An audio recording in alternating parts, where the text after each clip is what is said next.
عینه که کینا جای زورش اومده دا ریان میرنا گرفته سه اونچه نیا که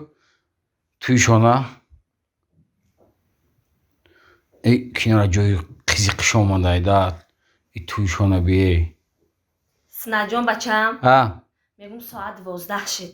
نمیره سرک تمونی خوروی ایمونو چه هم کنار تماشا کنه با میرم خواه میکنم اخی یکی هم بزارم کدین آخی پگه اوتت کار ده بچم سهر ما بر وقت میخیزه جوگه تا پرفتگیم را سرک تمون خوره بچم بخی بچم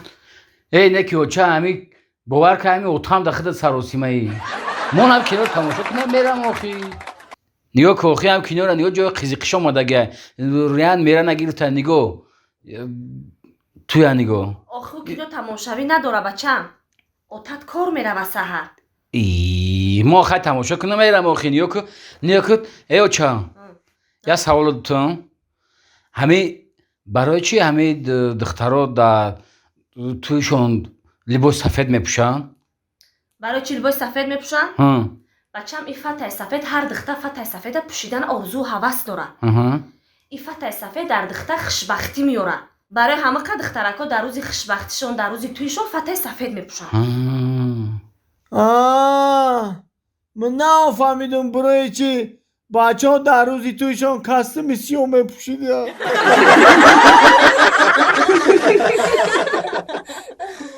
گوش کن مقصد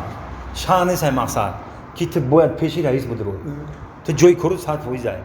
انا خونه میره ولی مقصد فهمیدیم میره دوران گوداکوی میره نگاه کو مایل ایده های دروازه بیرن نه برن نظارت چون فهمیدیم مایل. یاد پچکا سیمیسکاشون بگی خایم گوداکو دا مایل چه سیمبو بگیریم یا که چیکو فرق نداره گوداک دا میشوه مایل خایم خب خایم مقصد مایل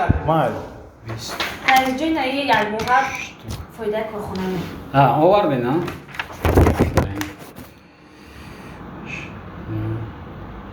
ای قندو تابوزا منیجا جون های روزه که همی تر هم کارخونه آوردیم باور کد مسئله همی سودای ما خیلی خوب شد خیلی که هر کس با برکتش بخچه 1,600,000 آفرین انم خیلی سوداتون و حساب حسابتون خوب کنید انم خیلی رفتم بگیرم در دوام انا همین ماه 1,600,000 نسبت ماه‌های گذشته ما 13% زیاد کارمون ایمو زیاد کردیم آفرین قانتونا بزنیم هم خیلی کار کنین معاشتون هم وای میکنم همش مکافات پولیتون میتون مالش کارتون شروع بینید السلام علیکم رئیس فیلم هم میده ممکنه پیش دیگه کنیسه بدونید نه راما رئیس ممکنه مرحبا سلام علیکم و علیکم السلام چی خدمت کردیم خدمت همین که من همین کارخانه شما اومدم که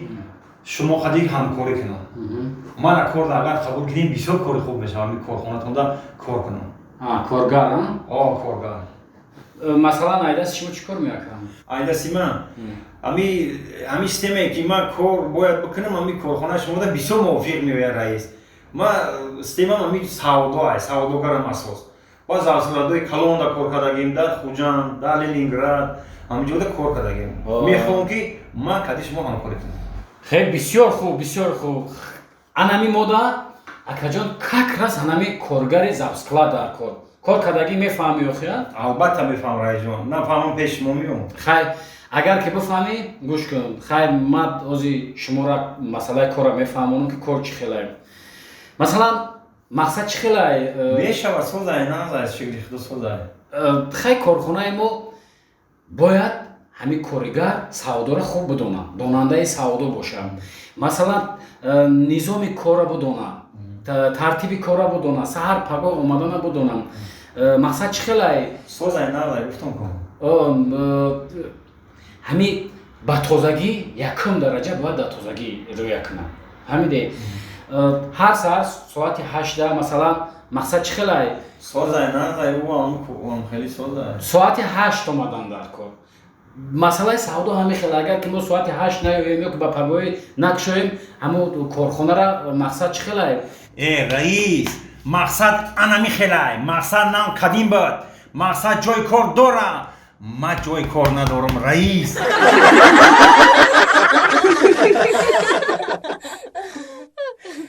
мардак خونه را بینم اینجا خونه کیه؟ این خونه یک همسبقم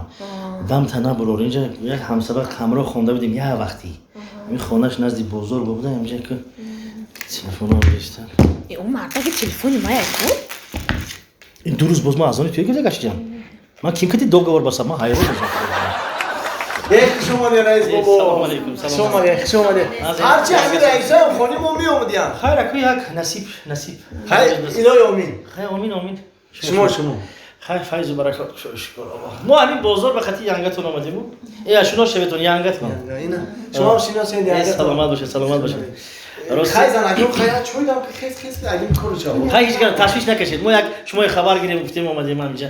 یکم دوم سوم نه یکمش ما اجاره شده سلامت باشه از ولی باید یکمش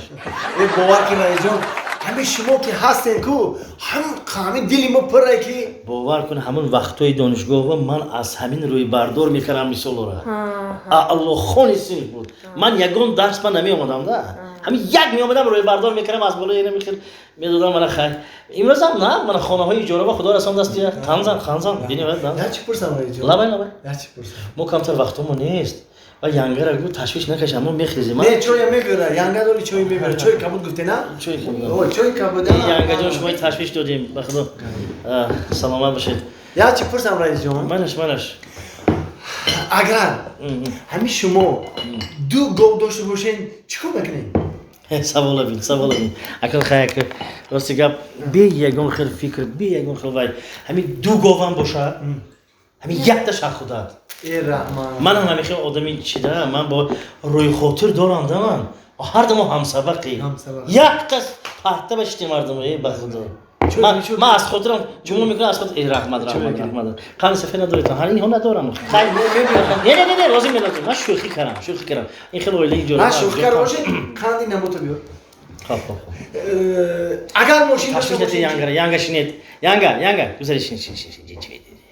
ینگه تشویش نتیانه رئیس بابا اگر شما دو ماشین داشته باشین چی